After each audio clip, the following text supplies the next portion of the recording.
अगर किसी के शरीर में पित्त बहुत ज़्यादा बनता है तो उनको अपनी लाइफस्टाइल से 2 चीज़ों को पूरी तरह रिमूव कर देना चाहिए। पहला ओवरवर्क और दूसरा ओवर स्ट्रेस, क्योंकि ये दोनों ही होते हैं, ये हीट और फायर जो कि पित्त की एक मेन प्रॉपर्टी है, उनको इंटेंसिफाई कर देते हैं, जिसकी वजह से पित्त दोष इम्बैलेंस हो जाता है। तो चलिए जान लेते हैं कि ये किस तरह से हमारे शरीर और हमारे माइंड पर इफेक्ट डालता है।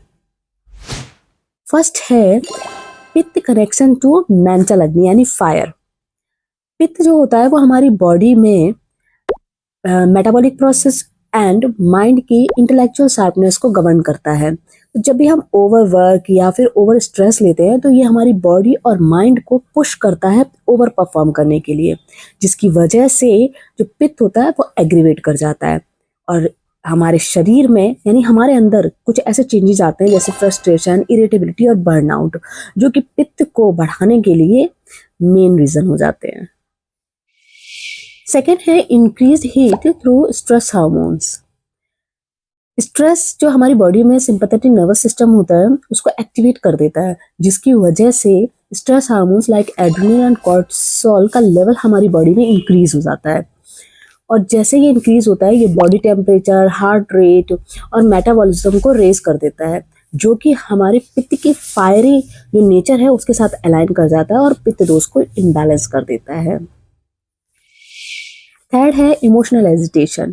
ये होता क्या है, कभी कभी ऐसी सिचुएशंस आ जाती हैं कि हम अपने इमोशंस पे कंट्रोल नहीं कर पाते हैं, जिसकी वजह से हमारे अंदर या तो बहुत ज़्यादा इम्पेशेंट यानी कि धैर्य की कमी हो जाती है, हमें बहुत ज़्यादा गुस्सा आ जाता है, या फिर किसी के प्रति हमारे अंदर बहुत ज़्यादा कंपटीशन, ओवर कंपटीशन की भावना आ जाती है और ये हमारे इमोशंस को कंट्रोल में नहीं रहने देते। लेकिन जब हम स्ट्रेस लेते हैं तो यही इमोशंस ट्रिगर कर जाते हैं, ओवर ट्रिगर कर जाते हैं, जिसकी वजह से बॉडी में हीट जनरेट कर जाती है और हीट जनरेट करने के बाद ये हमारे पित्त को इम्बैलेंस कर देता है, जिसकी वजह से पित्त दोष इंक्रीज कर जाता है। Impact on digestion.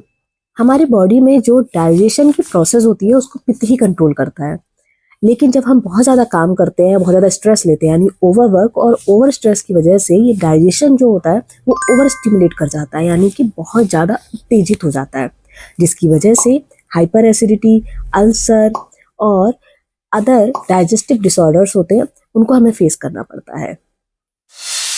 फिफ्थ है डिहाइड्रेशन एंड एग्जॉस्शन। जब भी हम कोई काम बहुत ज़्यादा स्ट्रेस के साथ करते हैं या ओवरवर्क करते हैं तो हमें बहुत ज़्यादा फोकस होना पड़ता है और काफ़ी एफर्ट लगाना पड़ता है, जिसकी वजह से हमारी बॉडी में जो फ्लूइड होता है वो ड्राई आउट होने लगता है और इसके चलते हमें हेडेक या ड्राई स्किन जैसी प्रॉब्लम होने लगती है। इन 5 पॉइंट से मुझे पूरी आशा है आप लोगों को ये तो क्लियर हो गया होगा कि हमें ओवर स्ट्रेस या ओवर वर्क से क्यों बचना चाहिए है। और अगर बहुत ज़रूरी है कि आपके लिए काम करना आप उसे अवॉइड नहीं कर सकते हैं तो ब्रेक ले लेके काम करिए, यानी इंटरवल्स रखिए। आपने 1 घंटा काम कर लिया है तो आप 10 मिनट का ब्रेक ले लो, इस तरह से काम करिए। और स्ट्रेस से तो ज़रूर बचिए, बीच में स्ट्रेस को हटाने वाले कुछ ना कुछ एक्टिविटीज़ करते रहिए, कुछ इंजॉय करने वाली चीज़ें कर लीजिए और साथ में वाटर इनटेक जरूर करिए। ओके, मिलते हैं अगली वीडियो में। Take care, bye.